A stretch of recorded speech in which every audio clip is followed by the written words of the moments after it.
नमस्कार। हर संडे की तरह आपके साथ जुड़ा हूँ।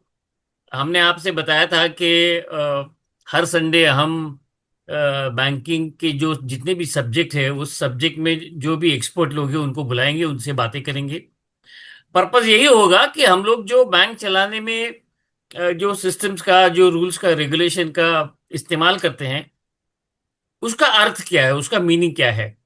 मुझे मालूम है कि आप लोग पिछले कई सालों से केवाईसी के बारे में बहुत सारी चीजें जानते हैं। आज हमारे साथ एक बहुत बड़े एक्सपर्ट इस फील्ड के, जिसमें जिनका बहुत सारा नॉलेज है, ज्ञान है, भंडार है ज्ञान का, श्री गोपाल जी डकान आज हमारे साथ ज्वाइन हुए हैं। इनके इंट्रोडक्शन में मैं इतना ही कहना चाहूंगा कि इतना कुछ उनका अचीवमेंट इतना है कि मैं सबके बारे में बोल नहीं सकता हूँ, लेकिन थोड़ा बहुत बोलूंगा। खुद एक चार्टर्ड अकाउंटेंट है, खुद की फर्म है, सूरत में इनका ऑफिस है। बहुत सारे सर्टिफिकेट्स और डिग्रीज इन्होंने लिए हुए हैं और बहुत सारी किताबें लिखी हैं, केवाईसी के ऊपर लिखी हैं। नैपकप से लेकर के वेस्टर्न इंडिया रीजनल काउंसिल जो इंस्टीट्यूट का है उसमें काम करते हैं। ऑडिटिंग ऑडिटिंग के लिए इन्होंने किताबें लिखी है। ऑडिटिंग स्टैंडर्ड्स बोर्ड्स के लिए जो कमर्शियल बैंकों का होता है उसमें इन्होंने कंट्रीब्यूट किया है। बहुत सारे सेमिनार्स किए हैं, बहुत सारे एसोसिएशन और फेडरेशन में इन्होंने बैंकिंग के ऊपर बहुत सारी बातें की हैं, इंक्लूडिंग ऑडिट। आ, इनका अगर आप सीवी देखना चाहते हैं तो मुझे मेल कीजिएगा, मैं आपको मेल कर दूंगा। इनका सीवी जो प्रोफाइल है अपने पास आ चुका है। तो गोपाल जी नमस्कार, हमारे नमस्कार चैनल से सर। जुड़ने के लिए। और हम आपसे आज अलग तरह से बात करने वाले हैं, क्योंकि हमारा ये जो टॉपिक है वो केवाईसी और उसके इर्द गिर्द घूमेगा, the regulations of KYC and around that. But it will be our request that this talk should be very casual, but then giving lot of rich knowledge about the regulatory standards. It will be our request to Gopal ji that there will be questions based on certain examples, and उसके हिसाब से Gopal ji explain करेंगे। अपना जो channel है पूरे India में लोग देखते हैं, अर्बन कोऑपरेटिव बैंक और रिजर्व बैंक के लोग भी देखते हैं। कम से कम 15% लोग विदेश से देखते हैं। अभी ये 15% लोग कौन देखते हैं मुझे पता नहीं है, लेकिन जो इंडिया से ही विदेश गए हुए लोग हैं वही देखते हैं, दूसरे कोई लोग है नहीं। क्योंकि बैंकिंग में इंटरेस्ट रखने वाले ही लोग देखते हैं। हमने चैनल मोनेटाइज नहीं किया है। ये जो चैनल पिछले 4 साल से चल रहा है वो सिर्फ सेक्टर को हेल्प करने के लिए है। जैसे मैं हमेशा मानता हूँ कि कम से कम 900 बैंक ऐसी है जो टायर 1 और टायर 2 में है, उनको बताने वाला कोई नहीं है। और एग्जैक्टली। उनको कोई बताने वाला नहीं है 900 banks almost across the country. तो अपना जो चैनल है ना, कई बैंकों के बोर्ड में देखा जाता है, यानी हर संडे को बोर्ड के मेंबर्स आते हैं, बोर्ड रूम में बैठते हैं, और इसका जो टेलीकास्ट होता है, नॉर्मली हर संडे को 11 बजे होता है, वो लाइव सब साथ में देखते हैं। और फिर वो सवाल भी आते हैं। जो सवाल आएंगे मैं गोपाल जी को बाद में एस्केलेट कर दूंगा। मेरे पास जो भी ये जो सीरीज हम करने वाले हैं, ये सीरीज टिपिकली उस चीज पे है जिसमें हम अगर थोड़ी गलती करते हैं तो पेनल्टी लगती है। आपने देखा होगा कि पिछले 2-3 सालों में पेनल्टी का जो मायना है ना वो बदल गया है। वो कैसे बदल गया है? एक जमाने में एसेट क्लासिफिकेशन या डाइवर्जेंस के ऊपर बहुत सारी पेनल्टी थी, वो माइग्रेट होके केवाईसी पे आ गई है, फ्रॉड रिपोर्टिंग पे आ गई है, एसटीआर के रिपोर्टिंग पे आ गई है। तो ये सब छोटी छोटी चीजें हैं, अगर हम करते हैं तो हम पेनल्टी को अवॉइड करते हैं। Purpose of this series is simple, understand the complex issues. Issues काफी सिंपल है और गोपाल जी हमें सिंपल तरीके से एक्सप्लेन करेंगे। तो गोपाल जी मेरा पहला सवाल ये रहेगा कि हम लोग तो 3 संडे बात करने वाले हैं लगातार, अलग अलग विषयों पे बात करेंगे, सिर्फ केवाईसी ही नहीं, लेकिन केवाईसी रिलेटेड पहला मेरा ये सवाल जो है वो आपको है कि अगर केवाईसी कंप्लायंस ढंग से कोई बैंक अगर करती नहीं है तो उसके इम्पैक्ट क्या आते हैं? आप दी इसके लिए आपका फ्लोर पूरा ओपन है। आप फ्रीली बताइएगा, हमें हमें सीखना है आपसे। Gopal ji floor is yours. Okay sir.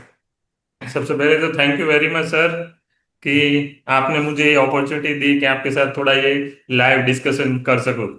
या तो पहले सर आपका क्वेश्चन के बारे में बता देता हूँ कि जनरली अभी जो रिजर्व बैंक ऑफ इंडिया का सिनारियो है, या मैं बताऊं कि रिजर्व बैंक ऑफ इंडिया सबसे ज्यादा हाईएस्ट पेनल्टी जिस एरिया में लगा रही है, उसमें first number is KYC sir.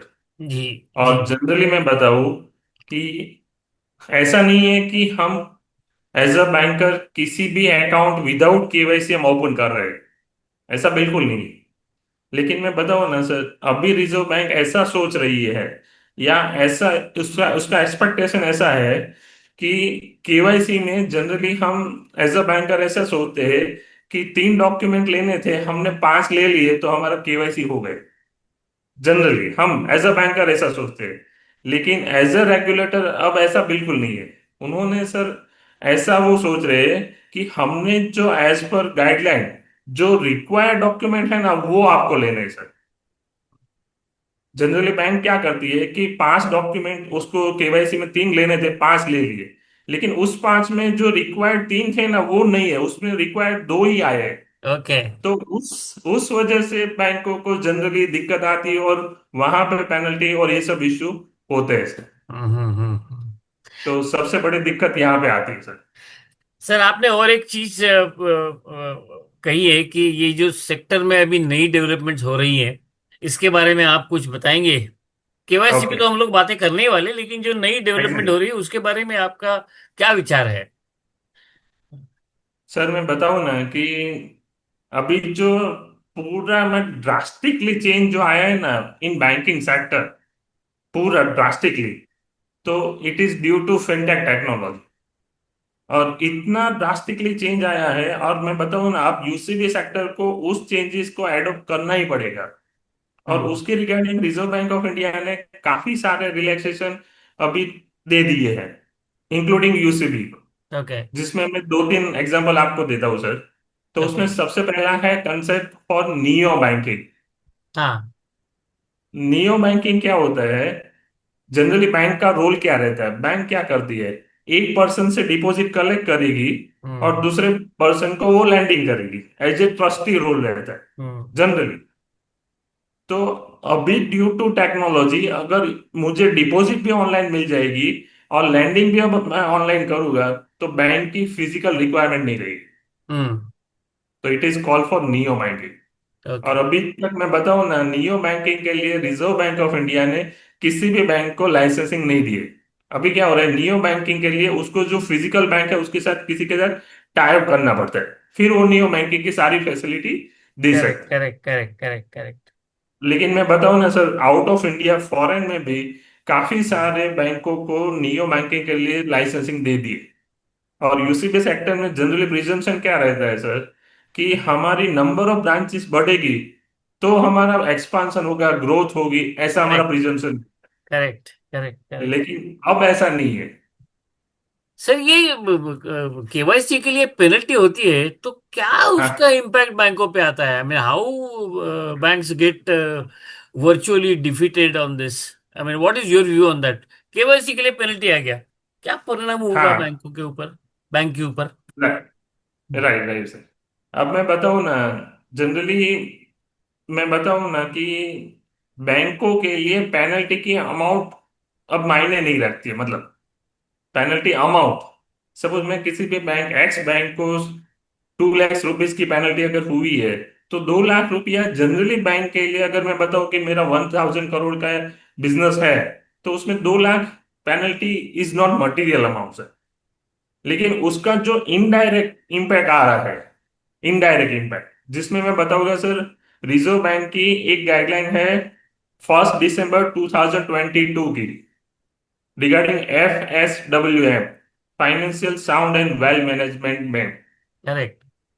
तो उसमें काफी सारे क्राइटेरिया उन्होंने डिफाइन किए, जिसमें ऐसा भी बताया गया कि क्रार आपका जो मिनिमम रिक्वायरमेंट है उससे 1% ज्यादा होना चाहिए, नेट एनपीए 3% से कम होना चाहिए, या प्रीसीडिंग 4 ईयर में से 3 साल आपका प्रॉफिट होना चाहिए, एसआरआर और सीआरआर में कोई डिफॉल्ट नहीं होना चाहिए, hmm. Sound internal control system होना चाहिए, 2 प्रोफेशनल डायरेक्टर होने चाहिए, हम्म। सीबीएस आपका फुल्ली इंप्लीमेंट होना चाहिए। और जो लास्ट पैरा है ना, इट इज वेरी इंपॉर्टेंट, हम्म।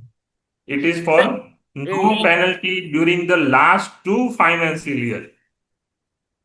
तो अगर बैंकों को 2 फाइनेंशियल ईयर में कोई भी पेनल्टी नहीं लगी है तभी वो एफएसएमडब्ल्यू के क्राइटेरिया में फॉल आते होंगे। हैं, करेक्ट करेक्ट आएंगे। करेक्ट। एग्जैक्टली। और अच्छा, इसमें अगर आप सर इसमें और एक चीज आती है, I mean that is very important, कि रिजर्व बैंक कहती है कि there should be no major regulatory and supervisory concern. अब ये तो कहीं एग्जैक्टली लिखा नहीं है, तो इसके बारे में आप क्या कहेंगे?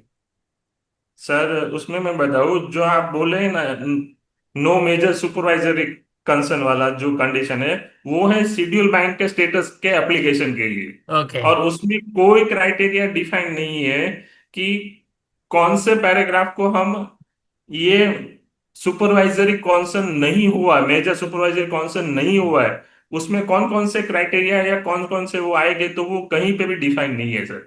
हम्म। ऐसे सेम दूसरा एक कंसेप्ट है sir, sound internal control system.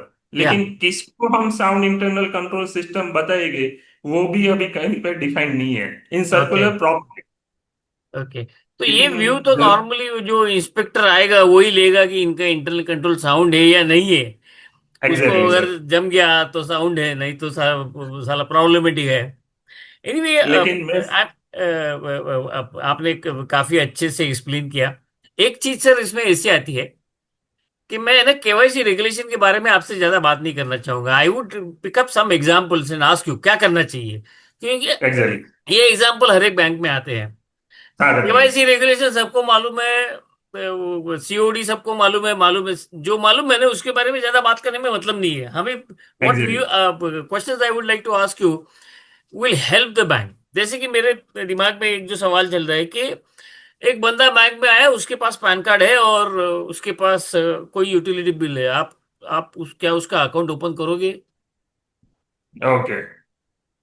तो आपके केस में जो आपने मुझे एग्जांपल दिया कि अगर कोई पर्सन ऐसा है जो अपने आईडी प्रूफ में as a PAN card bank को प्रोवाइड कर रहा है, और साथ में एक यूटिलिटी बिल है जिसमें लाइट बिल है, टेलीफोन बिल है, एनी है, कोई भी एक वो यूटिलिटी बिल दे रहा है जिसके ऊपर उसका उसका नाम शो कर रहा है। सपोज मैं हूँ, मेरा मेरा गोपाल भाई का एक पैन कार्ड दे रहा हूँ और गोपाल भाई के नाम से ही मेरा लाइट बिल आ रहा है, और बैंक को मैं बताऊँ आप मेरा बैंक अकाउंट ओपन कीजिए जिसमें मेरा एक आईडी प्रूफ भी आ गया और एक रेसिडेंस प्रूफ भी आ गया, तो इस केस में भी बैंक ये अकाउंट ओपन नहीं कर पाएगी sir. Okay. So you have to be very हाँ। केयरफुल। हाँ। अच्छा, और इसके साथ में उस बंदे ने आइडेंटिटी कार्ड दे दिया, पासपोर्ट दे दिया, ड्राइविंग लाइसेंस दे दिया, सब दे दिया, लेकिन उसमें अगर उसका कहीं पे भी एड्रेस का प्रूफ नहीं है तो क्या करेंगे? अकाउंट खोल सकती है बैंक? ओके। चलिए सर, मैं एक साथ 2 4 एग्जांपल ले लेता हूँ, जी और सारे को एज पर गाइडलाइन क्या रूल्स है ना, जी। उसके हिसाब से मैं आपको थोड़ा एक्सप्लेन कर देता हूँ sir. Please please please sir. Okay sir. या। तो पहला क्वेश्चन सर आपका ऐसा था कि अगर पर्सन आके ऐसा बोल रहा है कि मेरे पास पैन कार्ड है जो आईडी प्रूफ में दे रहा है, और एक लाइट बिल का कॉपी दे रहा है जो भी उसी के नाम से ही, तो जनरली बैंक क्या करती है, उसका अकाउंट ओपन कर देती है। और दूसरा एक क्वेश्चन है, मैं 3 4 क्वेश्चन जो ऑलरेडी हम, मतलब मैं बताऊं ना, जो हम वायोलेशन कर रहे हैं, उसी एग्जांपल को कंटिन्यू करके एज जी पर गाइडलाइन क्या है, वो सारे एक साथ आपको बता देता हूँ। जी सर, पहले मैं जी सर। क्वेश्चन मैं सारे प्लीज क्वेश्चन बता देता हूँ। Please please. ओके। तो दूसरे इंसिडेंट्स में क्या हो रहा है, जो पर्सन हमारे यहाँ अकाउंट ओपनिंग के लिए आ रहा है, वो अपना एक ड्राइविंग लाइसेंस का कॉपी दे रहा है जिसमें उसका पुराना एड्रेस था, अभी वो जहाँ पे रह रहा है वो रेंट पे है, और रेंट एग्रीमेंट की कॉपी दे रहा है। तो इस केस में भी जनरली बैंक अकाउंट ओपन कर देती। ओके। तीसरा इंसिडेंट बताता हूँ सर। तीसरे इंसिडेंट में क्या होता है कि जो गवर्नमेंट एम्प्लॉय रहते हैं, तो उसका जनरली ट्रांसफर ऑर्डर का कॉपी रहता है, तो वो ट्रांसफर ऑर्डर की कॉपी देंगे, और एक अपने आईडी प्रूफ के लिए इलेक्शन कार्ड दे रहे जो उसका ओरिजिनल रेसिडेंस था वहां का है। ओके। तो इस केस में भी जनरली हम अकाउंट बैंक ओपन कर देंगे। हम्म। और फोर्थ केस आपको बता देता हूँ कि सपोज हम किसी वर्कर का, कि सपोज कोई फैक्ट्री में 200 वर्कर काम कर रहे हैं, और वो 200 वर्करों का हम अकाउंट, सैलरी अकाउंट ओपन करना चाहते हैं, तो जी बैंक अभी तक क्या करती है, सारे वर्करों का एक इलेक्शन कार्ड ले लेगी सपोज, और हम्म। एम्प्लॉय से उसका एक लेटर पैड पे एक कंसेंट ले लेगी कि ये सारे वर्कर मेरे यहाँ सैलराइड है, उसका अकाउंट आप ओपन कर दीजिए। ओके। तो इस तरह से ऑलरेडी हम अकाउंट ओपन कर रहे हैं। हम्म।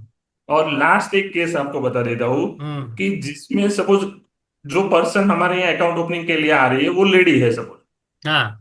तो एक आईडी प्रूफ में वो ड्राइविंग लाइसेंस दे रही है जिसमें उसका मैरिज से पहले का नाम है, हम्म। और वो साथ में एक मैरिज सर्टिफिकेट भी दे रही है, और ऐसा बता रही है कि आप मेरा अकाउंट आफ्टर मैरिज वाला है वो अकाउंट ओपन कीजिए। ओके। तो ये जो सारे इंसिडेंट्स है उसमें अकाउंट ओपन होगा कि नहीं, ये हम्म। जनरली सारे बैंकों में दिक्कत रहती है। हम्म। और जनरली मैं बताऊं ना, ये सारे केस में बैंक जनरली अकाउंट ओपन कर देती है सर। हम्म। अब गाइडलाइन क्या है वो मैं थोड़ा बता देता हूँ सर। हम्म। 29 मई 2019 को आरबीआई ने केवाईसी की मास्टर डायरेक्शन रिवाइज की, हम्म। जिसमें उन्होंने ये जो मास्टर डायरेक्शन रिवाइज हुई है वो due to prevention of money laundering act rules 9 में चेंज किया है, एक नोटिफिकेशन इश्यू हुआ है, उसके हिसाब से हुआ है। ओके। उसमें उन्होंने क्या बताया मैं आपको थोड़ा बता देता हूँ सर। हम्म। तो उसमें उन्होंने ये बताया है कि एज अ बैंकर हम किसी भी पर्सन का अगर अकाउंट, हमें अकाउंट ओपन करना है, तो सबसे पहले फर्स्ट कंडीशन, तीन हम्म। कंडीशन है जिसमें मैं पहली कंडीशन बता देता हूँ सर। हम्म। पहली कंडीशन ऐसी है कि जब भी आपको किसी पर्सन का अकाउंट ओपन करना है, हम्म। तो अकाउंट ओपनिंग के लिए जो पर्सन हमें आईडी प्रूफ दे रहा है, जो आईडी प्रूफ हमें प्रोवाइड एज अ बैंकर कर रहे हैं, उस आईडी प्रूफ में वो एज ऑन डेट जहां पे रह रहा है उसका एड्रेस वहां पे होना चाहिए। ये सबसे पहली कंडीशन है सर, हम्म। First condition. हम्म। दूसरी कंडीशन क्या है? दूसरी कंडीशन ऐसी है कि पर्सन हमें अकाउंट ओपनिंग के लिए जो आईडी प्रूफ दे रहा है उसमें उसका अपडेटेड एड्रेस नहीं है, और अभी तक हम जिसको एड्रेस प्रूफ मान रहे थे, सपोज मैं बताऊं लाइट बिल है, वेरा बिल है, टेलीफोन बिल है, गैस बिल है, मोबाइल बिल है, रेंट एग्रीमेंट है, ये सारे डॉक्यूमेंट हम एज ए एड्रेस प्रूफ लेते थे सर। ओके। तो हाँ, तो उससे भी अकाउंट ओपन हो जाएगा। ओके। उससे मैं आपको आईडी प्रूफ दे रहा हूँ जिसमें मेरा अपडेटेड एड्रेस नहीं है, और मैं एड्रेस प्रूफ में आपको light bill, vera bill, telephone bill ये सारे डॉक्यूमेंटेशन दे रहा हूँ, हम्म। तो उससे आपका अकाउंट तो ओपन हो जाएगा। लेकिन हम्म। उसमें फिर कंडीशन लिमिटेशन ये आ जाएगी कि हम्म। It is valid only for 3 months. Okay. 3 महीने में आपको जो मैंने आईडी प्रूफ दिया है उसमें मेरा अपडेटेड एड्रेस देना है और हम्म। बैंक को वापस सबमिट करवाना है। ओके। इट इज, सर हम आप प्लीज प्लीज कंटिन्यू कंटिन्यू। हाँ, सेकंड कंडीशन। हम्म। अब आता हूं सर मैं थर्ड कंडीशन पे। ये जब गाइडलाइन इश्यू हुई ना सर, तो काफी सारा बैंकिंग इंडस्ट्री में अकाउंट ओपनिंग, मतलब अकाउंट ओपन होना ही बंद हो गए थे सर, ये एक दो कंडीशन की वजह से। हम्म। तो आरबीआई, मतलब बैंकिंग इंडस्ट्री ने जनरली रेगुलेटर को रिप्रेजेंटेशन दिया था, और ओके। हाँ, तो उस रिप्रेजेंटेशन में रिजर्व बैंक ऑफ इंडिया ने और एक रिलैक्सेशन दिया ओके। कि सपोज, हाँ, तो उसमें थर्ड कंडीशन उन्होंने ऐड की है। तो तीसरी कंडीशन क्या है मैं आपको बता देता हूँ उसमें। तीसरी कंडीशन इज क्या है, तो थर्ड कंडीशन इज कि अगर मैं आईडी प्रूफ में बैंक को आधार कार्ड दे रहा हूँ, सिर्फ आधार कार्ड, सिर्फ आधार कार्ड दे रहा हूँ, और जिसमें मेरा उसमें अपडेटेड एड्रेस नहीं है जहां पे मैं अभी रह रहा हूँ, पुराना वाला एड्रेस है, और मैं बैंक को एक सिंपल डिक्लेरेशन दे रहा हूँ कि मेरा, मैं एज ऑन डेट यहाँ पे रह रहा हूँ, तो उसके हिसाब से बैंक को अकाउंट ओपन करना पड़ेगा। ओके। ओके। ओके। ये पूरी एक कंडीशन आ गई। करेक्ट। करेक्ट। अब मैं आपको सर थोड़ा एक रिवीजन करवा देता हूँ कि हम्म। कहाँ कहाँ पे क्या क्या हुआ। हम्म। सर आपका पहला क्वेश्चन ऐसा था कि कोई पर्सन आके पैन कार्ड की कॉपी दे रहा है और एक लाइट बिल की कॉपी दे रहा है जिसपे उसका ही नाम है, हम्म। फिर भी आपको बताया कि उस केस में अकाउंट ओपन नहीं होगा। अब क्यों ओके। नहीं होगा, उसकी रीजन मैं आपको बताता हूँ सर। हम्म। उसकी रीजन ये है कि पहली कंडीशन ऐसी थी कि बैंक को आईडी प्रूफ देना है जिसमें उसका अपडेटेड एड्रेस होना चाहिए। अब पैन कार्ड है तो उसमें एड्रेस तो आता नहीं है सर। हाँ। तो इट इज नॉट वैलिड ओवीडी, मतलब वो ओवीडी की डेफिनेशन में ही नहीं है। ओके ओके ओके इसीलिए ओके मैंने उसको मतलब आपको ना बोला सर। Okay okay okay. तो अब ओवीडी में कौन कौन से लिस्ट है वो थोड़ा आपको बता देता हूँ। तो बताइएगा। ओवीडी में, हाँ, तो ओवीडी में सर क्या है, ड्राइविंग लाइसेंस है, इलेक्शन कार्ड है, पासपोर्ट है, नरेगा कार्ड है, पॉपुलेशन कार्ड है। ये 5 और 6 डॉक्यूमेंट है, वही सारे ओवीडी में वैलिड है। ओके ओके इसमें आपका अपडेटेड एड्रेस होना चाहिए। ओके ओके ओके अब मेरा सेकंड क्वेश्चन दूसरा ऐसा था आपका कि ड्राइविंग लाइसेंस की कॉपी दे रहा हूं जिसमें मेरा पुराना वाला एड्रेस है, और साथ में एक रेंट एग्रीमेंट की कॉपी देता हूं सर। तो उस केस में कस्टमर को 3 महीने के बाद अपना आईडी प्रूफ, मतलब ड्राइविंग लाइसेंस में नया वाला एड्रेस करके बैंक को प्रोवाइड करना है। Okay okay. सेम इश्यू वहां पे है सर, कि सपोज 200 एम्प्लॉय थे, उसका इलेक्शन कार्ड हमने ले लिया है, और वो लेटर पैड पे लिख के दे रहा है हम्म एम्प्लॉय। हम्म तो सेम इंसिडेंस है यहाँ पे कि आईडी हम्म। प्रूफ है उसको अपडेटेड करना है। जी। लेकिन जो लास्ट वाला मैंने आपको एग्जांपल मतलब एक्सेप्शन बताया, कि हम्म अगर बैंक इसके लिए आधार कार्ड बैंक अकाउंट होल्डर से ले रही और एक हम्म। सिंपल डिक्लेरेशन ले रही, तो it is valid. Okay. Gopal ji, आपसे अगले संडे भी इसी जो बारे में बात करते रहेंगे। अगले संडे हम जरा वो बीएसबीडी और स्मॉल बिजनेस, इस ये सब टॉपिक जो है वो कवर करेंगे। हमसे जुड़ने के लिए बहुत बहुत धन्यवाद। You have explained it in a very simple language, and that is what is required by the bankers, that they should revisit the subject, understand it thoroughly well. Thank you so much. Please do join us on next Sunday. Thank you. Thank you sir. Thank you. Thank you.